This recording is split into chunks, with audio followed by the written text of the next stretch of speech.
Our quick visit to the East wouldn't be complete without a trip to Japan. Motegi is certainly a one-of-a-kind facility and will make for a gorgeous setting as we get ready to watch Round 5 of the Porsche Owners Club Series, and you'll see it all live here on the Global SimRacing Channel. Hi, I'm Joe Peak, and with me in the booth is IMSA driver Michael Johnson. Behind the scenes is our director Daniel Costello, and he's using cameras provided by Dougie Beard. If you're not familiar with this circuit, it used to be the playground for IndyCar. So for the newcomers, why don't we head on down to our track guide?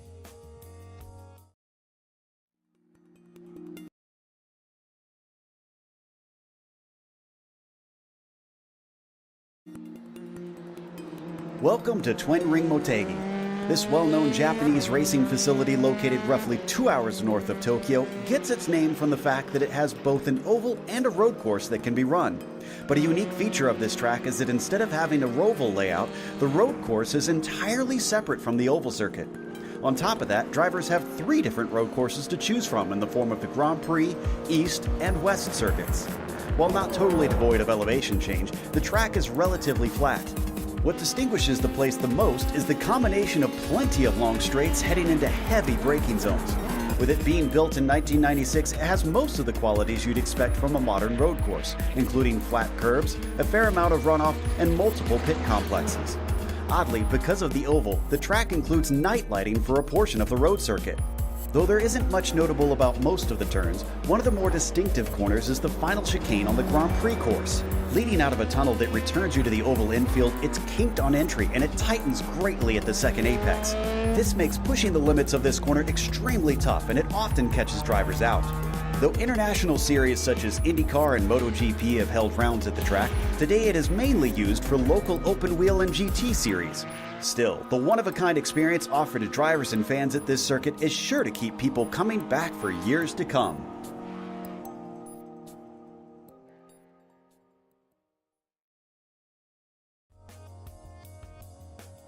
Well, opinions can sometimes be split on this track. I know I'm in the camp that's not as into this place, but it sounds like you love it here, Michael. It's fun. There's so much going on here, and it's just expansive. I mean, one, you've got that big old ring that goes around the outside, but we're not talking about that one today. We're talking about that 14 turns of the GP layout, and it has these foldbacks and these twisty sections and elevation changes. You're coming downhill right at the end on that. If you look at the right side of your screen, they're coming down there. That is a really tricky braking zone because you go in there and you're going under that bridge. It's fun. It's just a fun track. They're almost 5 kilometers, 2.9 miles of track that is, you really don't get a break, because when you come out of that hairpin to go down to that downhill, man, somebody's breathing down your neck trying to get around you. So I actually like racing here a lot. As far as like doing track days or something, yeah, it'd probably be okay. But I think the racing here is really top notch. I think these guys should put on a good show out there, that's for sure. But before we get to the racing, let's remind you of our sponsors, which includes Porsche. There is no substitute. Find out more at Porsche.com. And Game Changer Wealth, helping you become a game changer with wealth. Contact them today at GameChangerBR.com or at 225-664-2565. Well, the championship is now well underway, and Sagar Dhawan is still leading ahead of Jad Duncan, but that's because Jad had to miss round 2. If not for that, he'd have at least a few more points closer to our leader. So don't buy into that 20-point gap at this stage. Jad could still be a problem for Sagar, as Arnold Roper not too far behind Jad in that 3rd position. And Chris Walsh also, I believe, had to miss a race. So he needs to try and regroup, take a few more wins this season. Unfortunately, he's not here today. So another 0 to his name means he will pretty much eat up his drop weeks.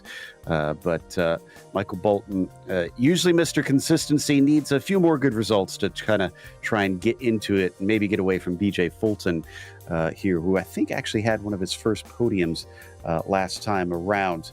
in quite some time. But why don't we take a glance in the meantime over to the race details for today? So the race detail today, this is going to be round 5 out of 13 in this season. Everybody's driving the same car. It's the Porsche 911 GT3R, the 992 version. These are a fixed setup race. They are absolutely jam-packed full of fuel to make it for 30 minutes. So there is a sprint version of the setup, but it won't quite get you to that 30 minutes. They are using the heavier, fully fueled version of this, and it makes the cars a bit tricky. So watch for cars to be understeering a good bit in the early part of the race, and then come to life as we get towards the end. Yeah, that's certainly been a talking point in the race and in qualifying as well, which they're in the midst of right now, forcing the drivers to burn off the fuel to try and get some fast laps right at the end and hopefully duck in for some tires. Also, a small correction for myself. It was not BJ Fulton who managed to get a podium, although he did get a 4th place finish back at round 3 at Silverstone. So he's had at least that good race, but he hasn't seen the champagne so far this season. We'll see if he can make that one step up, as Jad Duncan is on provisional pole right now. AJ Roper trying to see if he can take that away from him. And there you can see AJ just coming through the first 2 turns. And actually, I wonder if he could get a little bit of help from Ian Roche in front of him, Michael. He could. There are some long enough straightaways here that it does make a difference. Michael Bolton, though, just nipping past Mark Rondeau, and I think he was getting a little toe from Rondeau, at least earlier. No toe now, but Bolton with that wonderful paint job on the car. Rondeau, back and forth now. He's not going to sit there for long. He's got time to put down another lap as long as he's got the tires here. Now, a little farther back in the field, Dylan Scott, Ian Roche, all trying to get those solid positions to be able to have a good start to this race. This is a very tricky start because you can make it work from the left lane. It is a right turn as you come into the very first corner here, but as you go down the straightaway, it's a really wide double apex right. You go down the next straightaway, you are on the inside, so you have a good opportunity, even if you're on one of those even numbered positions. Dustin Heindel currently in 7th spot, needs to make up only a 10th to catch Ian Roche. And you were talking about how tight it is between Bolton and Roper. It's currently only 0.06 of a second. This is on board with the impressive rig that Dustin Heindel runs in, and I believe he is coming through into the turn 10 hairpin, one of the sharp and slow corners here, which will then lead you onto the support pit straight. Yeah, this is the section I was talking about where you come down the straightaway here, and then it dips downhill. You are already in a pretty steep downhill here, and then you've just got to hit those brakes hard. You can see, look on the right side of the screen there, you're able to see what his, so there goes his throttle, the green one, and as he comes up here, gets a little tap on the brake. Oh, yeah, there we go, little tap on the brake, trying to calm the car down, getting into the corner. You can watch exactly what he's doing with his feet just by what you see there on the right side. And this lap, is it going to be an improvement on the 52.5? No, it's just a little shy of that. He'll stay in 7th place. He's got enough time for one more lap around. Jad Duncan will be the next car to cross the start-finish line and get at least one more himself. So, yeah, he's got plenty of time to try and get across there and start a final flyer. Nearly 2/10 over Dylan Scott currently on that pole position. He's not sitting completely comfortable, but he's got at least a bit of a buffer. Yeah, Dylan Scott making quite a jump there. That was a really good move. He was back in 6th, I want to say, and then popped up to 2nd place. Good move there from him. Very nice lap right there at the end. Momeyer looks like he's done with his qualifying, and Larry Haas will have a chance to finally put a time down. He seems to have been struggling to get a clean one in. If you go off track, your lap gets deleted. And then Mark Rondeau, the last one to be able to cross and start a new one. That means Dylan Scott is on his final attempt Can he improve by 0.184 of a second and deny Jad Duncan the pole? Oh, he slips up out of the corner. That is not going to do it. I think he's going to be too slow to be able to beat his time. And indeed, that lap actually got deleted itself, so he must have gone completely off course. Yeah, there's Dustin Heindel making his final cross of the finish line. Unfortunately, not being able to improve much on his time either. Looks like AJ Roper may still be out, and nope, actually he's still kind of holding on as Jad Duncan slowing it down as well. So Heindel still the only one I can see. Nope, Larry Haas is out there as well. All right, Heindel's looking about half a second slow, so I don't think it's likely that he'll go quicker. No, he does not improve. He stays in P7, and Jad Duncan knows he's got that top spot. AJ Roper's out of it. Bolton, as you said, is no longer on track. So he is, unless a miracle happens for Larry Haas, and no offense to Larry, I just don't see him being able to jump up ahead of Jad, although stranger things have happened. Right now, I think the pole is firmly in the hands of the number 83 machine. The big thing for Larry is just getting one on the board and hopefully starting higher than 10th position, as he'll come through that final chicane and to the line. Is he going to be able to at least set a time here, as he's got enough to complete this? Yes, he does. 55.9, and that actually does jump him up. He'll finish qualifying in 8th place. Nice job for Larry, pulling it out there at the end, making a really nice, clean run. Sometimes that's all it takes. You just have to make it clean. You don't have to run it to the edges. And yeah, puts him up into P8. All right, so that wraps up the qualifying. We'll wait for the clock to tick down. Then we'll go through our starting order for this race. Somewhat smaller field that didn't want to make it over to Japan, with only 10 drivers showing up today. Again, I mentioned it a little bit earlier that they have those 2 drop weeks that can help them out, and a few drivers electing to use that here today, it seems. As that 0 will not be counted towards the score, as other drivers will have to drop their worst score if they show up for every round. And that did play a little bit of an effect last year because there were drivers who had more points, but because the drop weeks helped out those who did show up, they wound up having more than those that would not show up every week. Meanwhile, we've got our starting order with Jad Duncan on the pole position today, going to try and take his second victory this season, as Dylan Scott will hope to deny him from that front row. AJ Roper going to begin from P3, and then Michael Bolton will be in 4th position. Mark Rondeau starts from 5th today, followed by Ian Roche in the 6th spot. Dustin Heindel, P7 for him, sees Larry Haas in 8th, and then row 5 with the last cars has Paul Wren and John Momeyer. So looking like a good race here today. Everybody's chomping at the bit. The pace car has taken off. Going to be a short start for us in this 72, 22 degrees Celsius day. Track's a little warm though, 84 degrees. Yeah, it shouldn't be too hot to make it slippery, but always got to mind your P's and Q's when you try to warm those tires up here at the beginning, as the pace car should be ducking into that pit entry. There it goes. And now control being given over to Jad Duncan.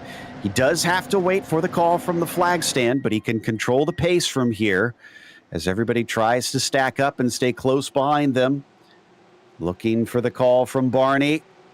It's a long ways down to the start-finish line, and there it is. Green flag is out. Jad Duncan in that bright highlighter yellow car is going to fend off the inside. AJ Roper's got a good start, going to try and attack Dylan Scott, but Dylan breaks deep into the first turn. You talked about being able to hold around on the outside. He does, and he gets the launch. Nice launch down the straightaway. It looks like that's going to have Dylan Scott in the prime position as we go into the braking zone. Is Jad Duncan going to be able to hold on to this?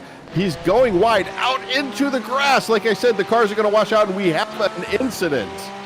Oh, he gets into, it looks like Mark Rondeau, both of them off track. Dylan Scott inherits the lead. AJ Roper second place, and Dustin Heindl's fighting for third. He's pushing up hard onto Michael Bolton here, and looks like he just has the nose ahead. He is not in the better position, though. Bolton, if he can keep the hammer down and just tick it into the braking here, he's got the better positioning.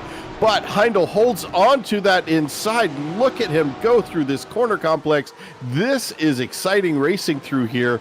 I don't know why you don't like this track, Joe. This is what it brings. It's more, don't like driving this track. Yeah, it puts on a good show. Yeah, Michael Bolton is going to be able to hold off Dustin Heindl, and this means that Ian Roche now has a chance to try and demote either of them, and Larry Haas up to P6 as well. We've got a train of 4 cars coming along the support pit straight. Yeah, now we're coming into that downhill. You see a really good illustration of how steep that is downhill there. As we jump back up to the front, we've got Dylan Scott followed by AJ Roper pushing way to the outside. That is really the preferred line that you're seeing there from Dylan Scott. AJ trying to fill the mirrors just a bit, hoping that he's able to hold on with a little bit of that draft as they complete their first lap. Now, I don't think we've seen AJ take a win in this series. I'll have to double check on that, but I do know he hasn't won this season, but he has had 2 second places. So he's hungry to make that step up to the top as Ian Roche still hounds Dustin Heindl coming around turns 1 and 2. But looks like Dustin was a little better off the second apex. Yeah, I think Dustin's really trying to get the measure of Michael Bolton here. And he knows he's got 30 minutes to do it. It's not a lot of time. This is a sprint race.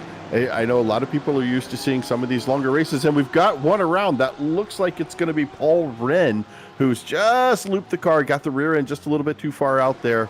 Going to put him all the way at the back of the pack. Can confirm that Roper has taken a win. He won 1 race last season. Meanwhile, on the run out towards turns 6 and 7 here, looks like Momeyer's going to have to back out of it as Rondeau will fend him off. Now they weave into the S's. Jad Duncan on his recovery drive is already caught up to them. Yeah, Jad Duncan right up behind him there. I gotta say, I love the paint job on Momeyer's car. I think it's one of the best liveries out there. Just the splash of every color, super bright that you can find. When I was racing with these guys, I loved being up around Momeyer because his car is just cool. I like it. It does look great. Looks like we've got a replay of that opening crash, and to me it looked like just overshot the corner a little bit there from Jad Duncan. Yeah, we'll watch Jad here. He's in a good position on that outside, trying to recover what he had lost, but got into that dirt on the outside, and as he was coming back on track, the rear end was still in the dirt as he's putting the power down, and that caused him to come over into Rondeau there. So still only 8th place. Rondeau got going before him. He's up in 7th ahead of him. Watching with AJ Roper, challenging for the lead. Dylan Scott up to the top step. Is going to come into turn 3 and try and accelerate out through 4, one of the longer straights here, down into 5 in a very popular passing zone. Yeah, like I was saying, this track brings so much to it. There's so much racing here. You have opportunities on just about every corner or corner complex. Right there, coming up under the bridge, that gets pretty exciting. It can get slippery as you're driving through there because it's in the shade. So you think you're coming out of there into this shady section, but it's still not shaded when you first get in there. So the temperature of the track is drastically different sometimes as you shoot through there. And we were seeing a big track temperature bump here today in the high 80s. It was up about 89, I believe. Boy, pressure is being applied here to Dylan Scott, who needs a good result. He did manage to win last season, but his best finish this season is 8th place. This would be a tremendous turnaround if he can manage to pull this one off. Yeah, we see AJ Roper just trying to hold on to this position. He doesn't want to push too hard, but he pops out there to make sure he's got the downforce he needs in the brake zone. That wasn't a serious attempt at a pass. That wasn't even trying to annoy annoy Dylan Scott there. He was just trying to make sure he's not going to go sliding into the back of him. Now, ooh, this looks interesting. Looks like Dylan Scott got a little bit wide there, lost a little bit of the oomph coming off of that corner. There's an opportunity here. This is an out around the outside chance, or maybe even an over-under if he can pull it off. But nope, looks like Dylan Scott was able to get the power back to those rear wheels without going a little crazy and hold on to that P1. I thought maybe he had a good shot at it, but maybe decided he needs something a little safer here. AJ doesn't want to throw this one away. And it does look to me right now, AJ, I think, is a bit faster of the two. The way he's been glued to that rear bumper, and in fact is very strong under braking, nearly catching up to the back of him down into turn 5. So maybe AJ's just thinking big picture here. I think AJ is waiting for the easier pass. So he's had a couple of opportunities, but they weren't quite right. Now that was, he was seeing an opportunity happen. Now he may be starting to play that game where I'm going to push him a little bit. I'm going to stick the nose in here. I'm just going to annoy him and make him make a mistake. So last lap, pretty calm. This lap, nope, it's time to put the pressure on. He certainly did down into turn 9 there. Meanwhile, Rondeau catching up to Haas. Larry, will he try and hold him back here, or is he going to just let him go, figuring that this is a faster driver trying to get back through the field, so doesn't want to hold himself up too much? I'd say he's fighting. He had a better exit out of turn 10. Rondeau couldn't do anything to try and make the pass. He slipstreams down the straight towards 11 and then decides once again, oh no, Larry outbrakes himself, and that hands it over with ease to Mark.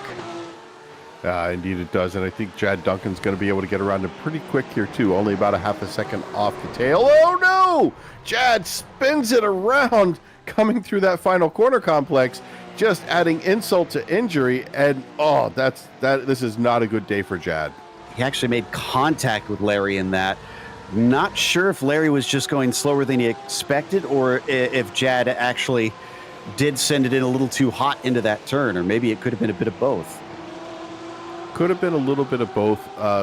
Larry is a very considerate, and he thinks about what's going on around him. I've watched him. I've helped coach him at times. He does know what's going on, and he really wants to be not in people's way, but he wants to race too, and that was his right there. He should have raced. Absolutely. Ian, in the meantime, still has not been able to overtake Heindel, but this was a battle of 4 cars earlier on. This is split up now at this stage. Heindel doing what he can to try and play defense on Ian. They're losing touch with Bolton in front of them, who's running away. We've got a replay in the meantime. I wonder if this is with Jad having his little oops. Yeah, this is going to be his error. Let's see if we can analyze this, Michael. So yeah, he touched a little bit of grass there, but coming in here, this looks like, honestly to me, he wanted to go faster through here and got a little bit too much brake in there when he realized Larry was not going through there as quickly as he was. That's one of the things you got to be aware of. Just because you're in the same car doesn't mean you're the same driver and have the same feel through your wheel of what's happening to the car. And I think Jad just being faster, as a result, where he was on the pole by a good margin over where Larry was. And I think a lot of the time came up from right there. As we look back to our leaders, AJ Roper wants to get past now. He's tired of being there.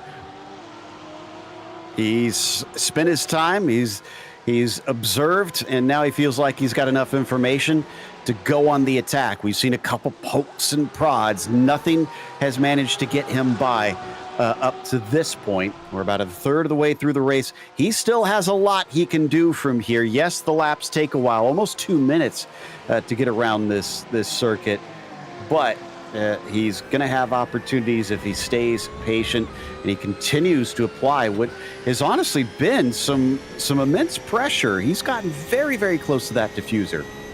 Yeah, and Dylan Scott has tried to open this up a little bit. This is not as close as it has been. Now, part of that is, I think, as AJ went through earlier, he got a little bit too much grass. He got more than Dylan Scott did. Now, Dylan Scott is really trying to place that car in perfect position, gets a little bit of grass there, but again, not too much. But behind them, Michael Bolton is in the catbird seat. He's like, guys, keep fighting. I can use that. And if you happen to take each other out, I will not mind at all. Definitely. We've got another incident that's gone down that I don't think we've seen. Oh no, Jad just must be having the absolute worst day. And that's exactly where he lost it at the beginning of the race up into turn 3. I think he was just practicing it again. He did it before and just wanted to see, is that really how the car comes back onto the track at that point? It's really rough with that much fuel in these cars. If you don't do a lot of practice on full fuel, that corner, just the way it's built, it is super flat. You will understeer right off into the grass, especially on cold tires. We watch coming down into the braking for turn 3 with Roper now. He's still not close enough to pass Scott this time. He'll need to be a little bit tighter to the back of him than this to try and get that pass done, I'm sure. They've still got Bolton back there by about 3.5 seconds. You get those glances here from the offboard cameras every once in a while. And it's actually not that far behind down to Heindel as well, I must say. Dustin seems to, I feel like, has made some improvements since we last saw him. Indeed, he has. He definitely showed little signs of brilliance here and there when he first joined this league. He had some really good laps. He had some good racing and just some unfortunate incidents or maybe a bad decision or a less experienced decision here and there. But he's really improved beautifully, as you are seeing in this race. He's got good positioning of the car. He knows where to place it to really frustrate Ian Roche behind him. And he's holding on as best he can to Michael Bolton. Now, Bolton is quick. You can't put that past anybody. Bolton is very, very quick. He's been also a victim of just some very unfortunate incidents here and there. Chad Duncan now going to try and pass Larry Haas once again as he's caught him back up. And this is coming to where they had their get-together before in a couple corners time. Let's see if he learned his lesson on this one or if he'll be beyond him before then, because they're coming up to a place where you sometimes see passes. He thinks about it, but he knows he's not close enough.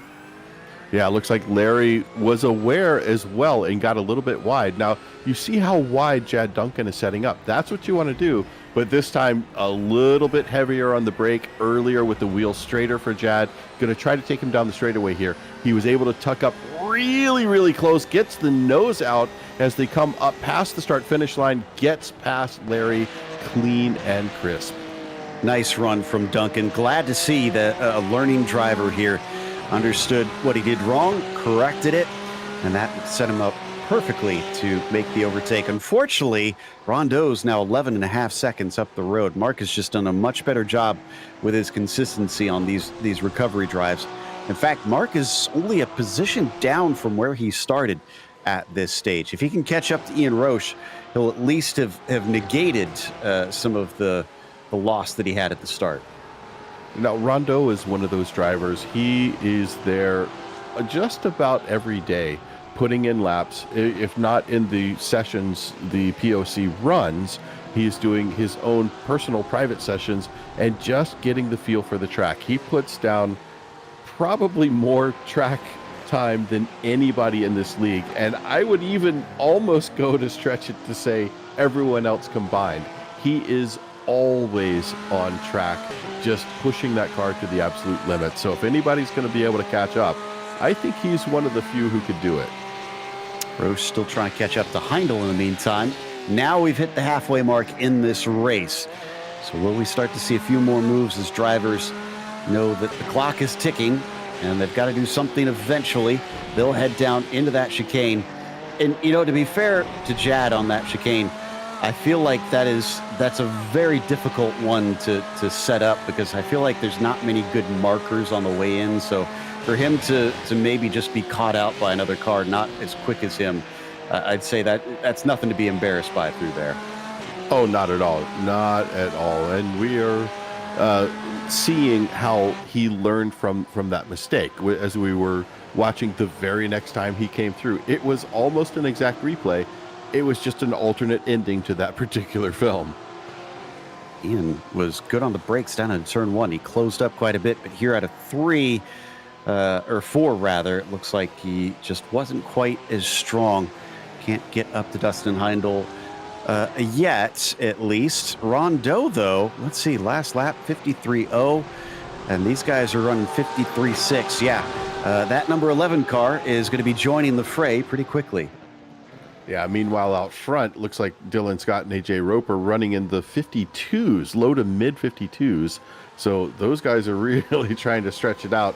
Bolton, high 52, but Dustin Heindel just clipping him by about 0.2 of a second. So I think Heindel sees an opportunity in front of him and is hoping that Ian Roche behind him sees that same opportunity and doesn't kind of mess it up for him by putting on too much of an attempt to pass.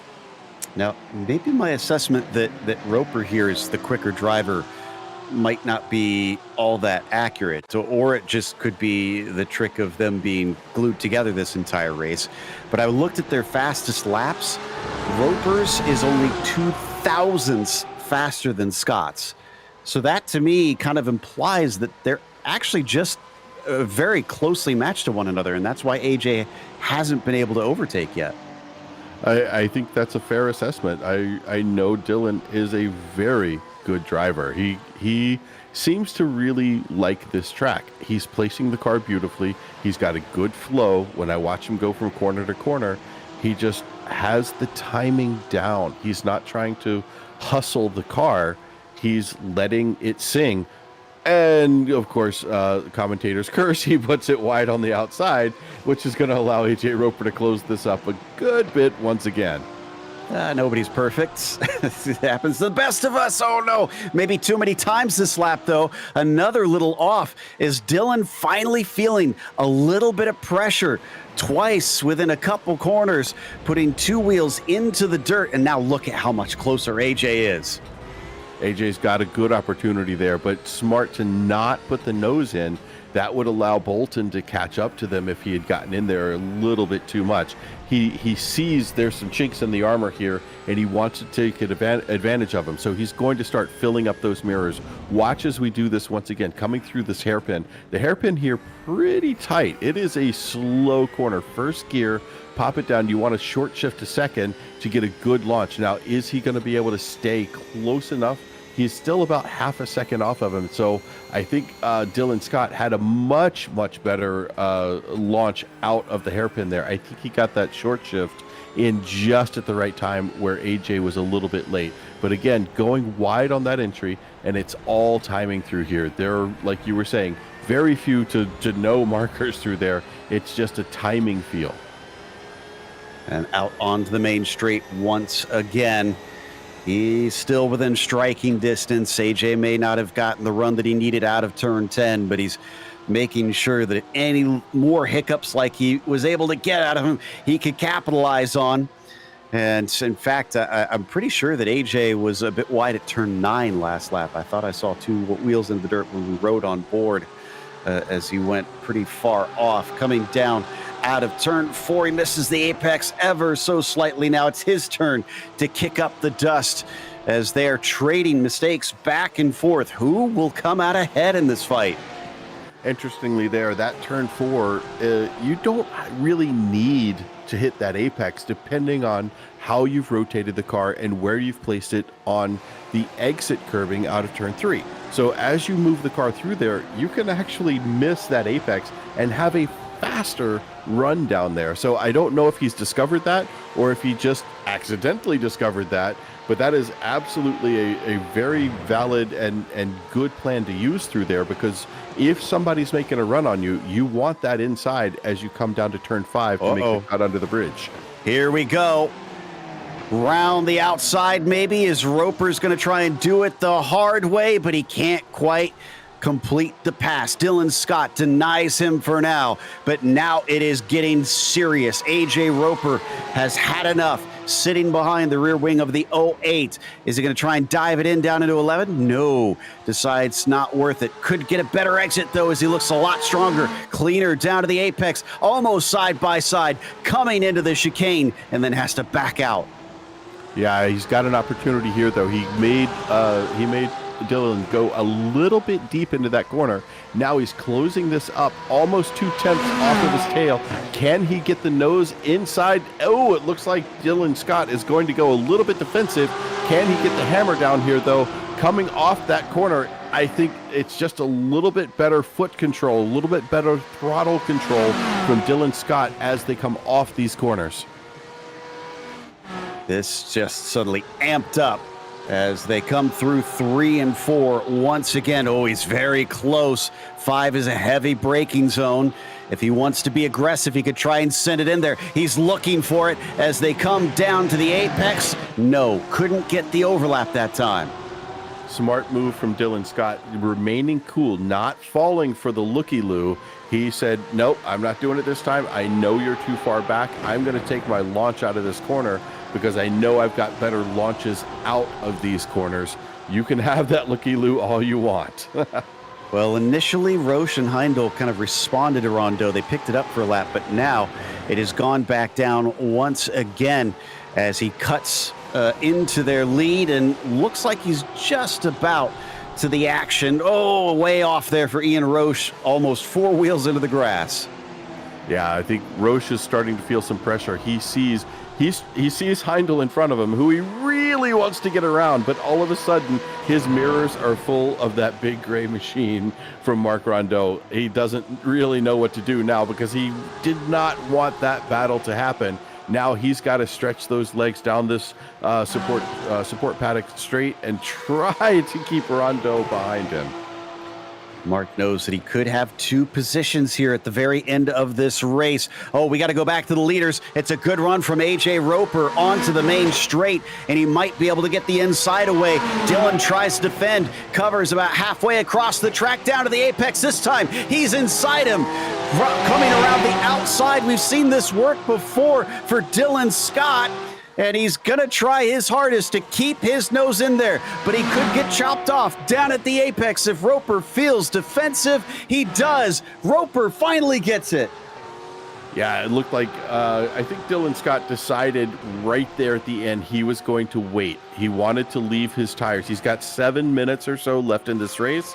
He needs to keep those tires cooled off a little bit, and trying to stay in the lead and trying to make that push there was not going to do it. Meanwhile, back at Rondeau on Roche. Rondeau is getting closer. He is ready to attack. He is closer to Roche than Roche is to Heindel. Can Rondeau make this a twofer, though? I've seen Rondeau make a pass on to people in front of him who were battling. This is something he's very comfortable with, and I would not be surprised if he tried to make it a twofer somewhere on this track. Yeah, I'm sure he's hungry, considering the red mist is probably down after kind of innocently being taken out there by Duncan spinning across his bow. Although if they start fighting in front of him, because they're looking ever closer to that from this angle, Ian Roche could hand it to him on a silver platter. Oh, very wide from Dustin Heindel up in front of them. He's going to be vulnerable down to turn 11. Yeah, this is not a good place to go that wide. But he has opened up that gap behind him. It looks like it's over half a second now. And Heindel, it looks like, oh, can Roche get down to the inside? I think Heindel may have run his tires out, but oh, a bad exit for Roche. Roche not able to hold on to it, but looking once again with just mirrors full of Rondeau and goes 4 wide. He's going to lose that position. Rondeau able to get around him. Can Rondeau make this the twofer that I was talking about? I think he's way too far back for that. Yeah, he's not nearly close enough. You could see how far he went off to the inside of the track, though. With another car going off into the dirt, I'm sure his mind was going, oh, not again. Certainly. That's how he ended up back here, although he is technically back in the position he started from. So So long fight to get back here. Only about 5 minutes left in this race. We are on board with Mark Rondeau trying to get closer and closer to Dustin Heindel. Meanwhile, up front, Dylan Scott has fallen up. Oh, no, looks like Rondeau's going to pick up a position, and that's going to be 2 lost for Dustin Heindel as Roche makes it by as well. The shake and bake got them each to just hand him over the position as they went off track. Heindel down to 6th spot. Unfortunately, Roche at least gets his position back and is into P5, but now Rondeau just off the podium. Granted, it's 10 seconds up to Bolton. I don't think he's going to chase that down in 4 minutes, but a 4th place is certainly nothing to scoff at, considering he was second to last on the field by turn 4 earlier. Let's take a look at some of the action that just went down with Rondeau. That was impressive stuff, setting him up like that. Oh, no, excuse me. We're going to watch Momeyer. So here we have Momeyer coming down into the corner, getting a little bit too much of the rear end coming around, lighting him up, just, making a little show for us. Gets out in the dirt in case anybody's coming along wanted to get out of the way. He does still have Paul Wren behind him. So back up to Wren and Momeyer now. This is the battle for 9th and 10th position at the tail end of this race. Haven't gone a lap down, though. Nobody is looking like they will be lapped at this stage. Also, I want to mention that Scott has dropped off of Roper now that AJ has finally managed to pull ahead. So it does look like he was being held up slightly, and Dylan was doing his darndest, but just couldn't hold him back for the full 30 minutes in the end. Paul Wren still hassling John Momeyer coming out of turn 10 and down the stretch. Yeah, meanwhile, up at the front, though, it's interesting. You were saying Rondeau, he's got 12 seconds to catch up to Bolton. Bolton had quite a gap. There was about 4 seconds for him to catch up to that battle between Roper and Scott. It is down to 2, and Dylan Scott is only about 1.5. I'm wondering if Dylan has maybe made some contact somewhere that we didn't catch. He seems to be a good bit off pace right now, as his last lap was a 53.1. Meanwhile, Bolton behind him with a 52.5. That's 0.6. That's a big chunk of time at this track.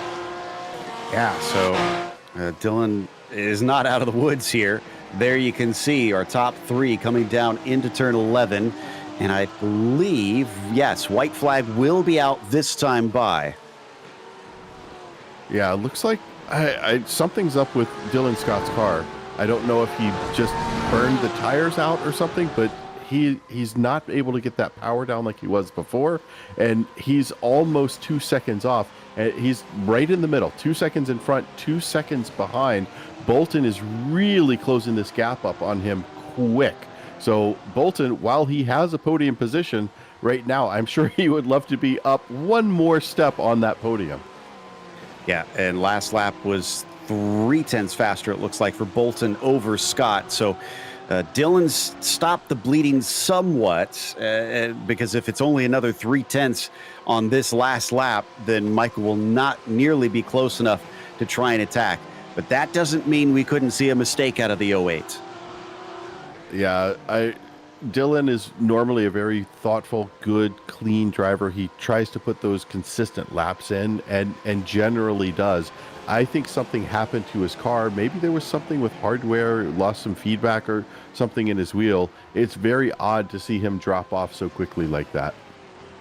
And a missed opportunity for Jad Duncan, who we saw on our screen, who is still down in 7th spot. Larry Haas currently running in 8th, getting ready to take that white flag. He's being chased by John Momeyer, so that battle might not be for 9th anymore. It'll be 8, 9, 10 all the way to the line if they continue to reel him in. But as they cross, that means as we switch over to the 07 car, up to 2.5 seconds now over Dylan Scott. AJ Roper earned this one. Up 2 positions to take a victory here today. Down through the last chicane, the 07 of AJ Roper is going to finally go one step better this season and get his first win here in 2024. Nice ride by Roper. I tell every one of my coaching clients the very first step is patience. And wow, did he have patience today, sitting behind Dylan Scott for so long. Dylan Scott able to pull a P2, and there's Mark Rondeau, very happy to be in fourth place. Wonderful race there with Heindel and Roche as well, right behind Rondeau. Yeah, that's a hard choice between Roper and Rondeau on drive of the race because both did phenomenal. Duncan is going to go back to the drawing board. He did finish 7th at the very least. Between Haas, Momire, and Wren, looks like they separated slightly. I think Haas got a bit of a gap over them since we last looked, but Wren is still within about a second of the 6 car. Yeah, Paul Wren closing that up and then losing a little bit here and there.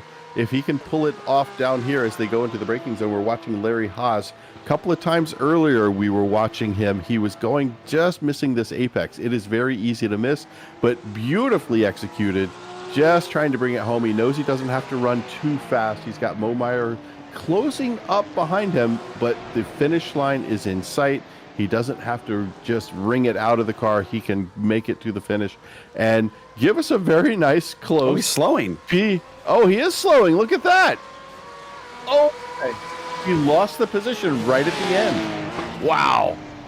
Not sure what that was about because I don't think he cut that corner, but it was 0.03 of a second at the very end.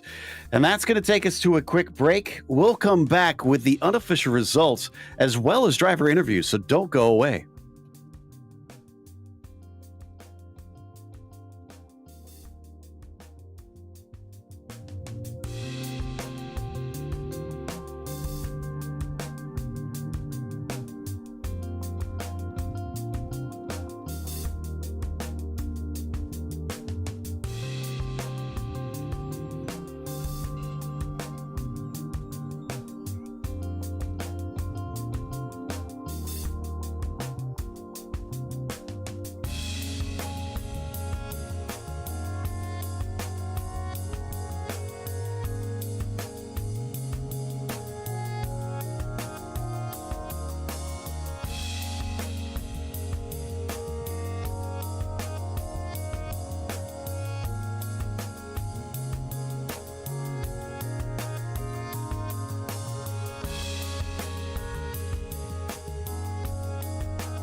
Welcome back to Motegi. Round 4 here in the Porsche Owners Club Series sees AJ Roper finally get his first win this season over Dylan Scott, who did a brilliant job trying to defend all race long. I want to give them both a lot of credit, but Dylan just couldn't hold him down. Still collects a second place here, and that is by far his best finish this season, as his previous best was 8th.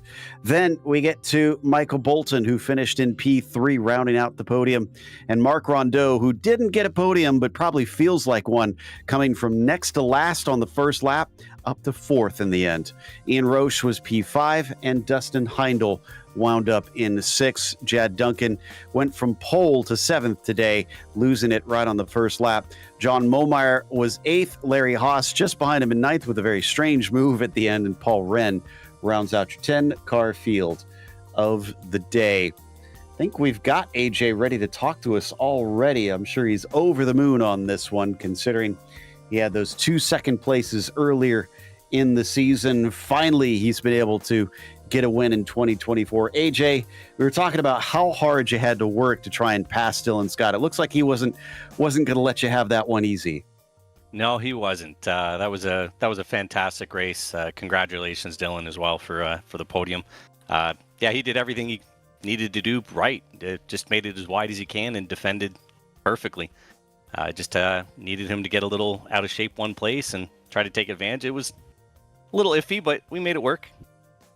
We found it interesting because Michael Johnson was talking about how he often preaches to you and the other drivers about patience. And it felt like you kind of were just waiting for a really solid opportunity in the first 10 minutes and then didn't start to attack until after that. Is that an accurate assessment? Yeah, pretty much. I wanted to see us kind of gap the field a little bit, look like we were kind of spreading out a little.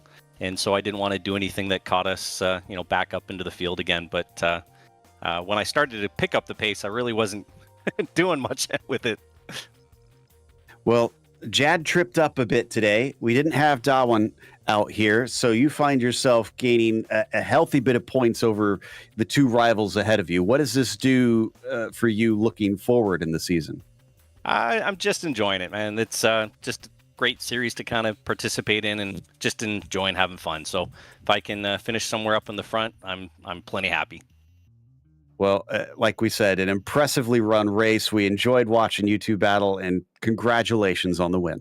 Yes, thank you so much. Appreciate it. AJ Roper, your victor here today over Dylan Scott, who is with Michael Johnson. Let's hear what his side of the story is like. So, Dylan, it was a master class in making the car incredibly wide until it suddenly wasn't. What was the straw that broke that camel's back? It was the pressure of AJ. He was just on me the whole time.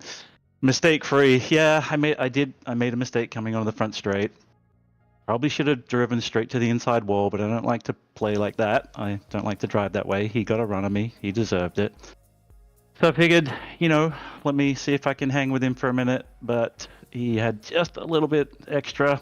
I have to get some lessons off you, Michael, on brake bias. I'm sure that'll help me get there, but yeah, it was a fun time, right? He was, and AJ, super polite, right? He was making a pass attempt. I would say, to call that to him, he'd be like, oh yeah, sorry, no, you're cool. Like, Mr. Nice Guy. So yeah, it was a fun race. I enjoyed it. I'm sure I feel bad for Jad. He would have been up there giving us hell, no doubt. He had a little bit of a mishap at the beginning, but yeah, it was a fun one. So it looked like kind of a replay of that opening lap where you were on the outside line, a car on the inside, coming down to turn 3. You were able on the opening lap to just put yourself into the lead going through there. Yep. Because of the way the track falls back on itself. Was that kind of a hope when you saw AJ come around you, or did he just get too good of a launch coming out of the 1-2 complex? Yeah, I mean, at the beginning, I think I had just enough grip on the front tires to hang around the outside, and I knew that would put me on the inside coming down the next turn. With AJ, it just didn't quite have enough. Not enough front tires. You know how these cars get, the endurance fuel, the front tires, they start to go away from you. Just not quite enough. I thought I'd give it a go. I thought I'd stick a nose in there, make him sweat, but no, too cool, calm, and collected, that guy, I got to tell you. So did something happen to your car? Because you were really managing the lead beautifully. You were keeping him behind you. But once he got around you, all of a sudden, Bolton was really closing it up. There was a 4-second gap when you and AJ were going hammer and tongs. And then AJ gets around you, and all of a sudden, you've got Bolton at the end less than 2 seconds off your tail. Yeah, it was more a case of managing to bring it home in second more than anything else. I was keeping an eye on the gap. Like I said to you, I need a lesson in brake bias. I'm sure I need to do more there to give myself some more front tires at the end of the race. But yeah, I wanted to come home in second. Just kept an eye on him. I knew he was coming. He was coming pretty quick, but it was all part of a master plan, if you'd like to say. Part of the master plan it was. So hopefully we'll be able to put together a clinic here soon and give everybody some fun exercises to do with their brake bias. That was Dylan Scott, our P2 finisher. Thanks for being with us here today, Dylan. Way to hold on to P1 for as long as you did. That was a joy to watch. It was fun. Thank you. Appreciate it. Dylan Scott, and now we've got Michael Bolton finally back on the podium here to talk to Joe Peak. Absolutely. Let's go. What's up, Joe? What's up, Michael? Hey, Michael, clearly you are thrilled about this, but you had to go through the fire for it because something we didn't talk about much on the broadcast. You were actually in contact with that wreck right in front of you that gifted you a couple spots on lap 1. I almost died in turn 4. That is correct, Joe. Definitely had some really good racing up until then, and had some nice side-by-side with Dustin. But to grab a podium for the first time this season, it feels good. It means a lot, and it feels good. Now, what was your thought after that wreck happened? You managed to fend off Dustin. Did you want to just kind of settle into this P3, or did you look up to AJ and Dylan and say, ooh, I could maybe try and fight them and steal a win even? Well, this is definitely not my aha moment, Michael, but but I was trying to hopefully they see them battle and try to try to gain some tense on them as they're battling. And I'm actually coming off of a cold, so that didn't help at all. But yeah, I was hoping that they would battle and try to gain some ground there, and was very happy with where I was. But then towards the end of the race, I started to come back to me, and thought maybe it's possible. But when you think about a podium versus trying to push, I was still pushing. But I think without that turn 4 incident on lap 1, no off tracks and no sketchy moments, which I'm happy for. Well, it's your first podium since round 7 of last year, so I'm sure this has been a bit of a long time coming. Do you feel like these sorts of moments kind of change the direction of your seasons, or do you not really pay any attention to that and take it one race at a time? I mean, turn 4 was definitely a scoop-ski potato, but I think this doesn't really change a lot as far as how I drive. I mean, shout out to Michael Johnson. We'll always give him the credit for the pace that I always have, and we actually have to do some more one-on-ones at some point. Work's been a little bit crazy, but I think I have some good pace. It's nice to know that that consistency is really where it pays off, and that's what we work on. And I think from here moving forward, there's a lot of work to be done still, especially with everybody getting faster in the league. But there's been a lot of good progress, and I will take the gap that I had gladly. And I'm just happy to keep on track. Didn't get to do a lot of practice, so. Well, I have to say that I'm glad to see a driver so happy as you to be on the podium, and congratulations on finally getting that one done this season. Thank you very much, Joe. Big shout out to my lovely fiance, my lovely wife Gabby, my best friend Remington, and our 2 dogs. Michael Johnson, you're a legend. Joe, thank you so much. GSRC, POC, and Pineapple Grips and Boxed Up. Thank you guys so much. Thank you very much. That was Michael Bolton, who finished 3rd here today. The way he phrased that, Michael, for a second, he said, my 2 dogs, Michael Johnson. I was like, wait a minute, is there something I need to know? Yeah, he named his dog after me. I'm sure that's what happened. All right. Well, jokes aside, we want to thank the sponsors of the series as well. Porsche, of course, the big one. There is no substitute. Find out more at Porsche.com. And Game Changer Wealth, helping you become a game changer with wealth. Contact them today at GameChangerBR.com or at 225-664-2565. Thanks to the team today, Michael, Daniel, and Dougie. Make sure to check out our social media, our website, and our merchandise store. And don't forget to subscribe to our YouTube channel so you don't miss a moment. Next race is going to be a classic, Sebring. That'll be Monday, March 25th at 11 p.m. Eastern. Be sure to check out our other broadcasts that we have listed here. But until next time, race clean, race hard. We'll see you on the track.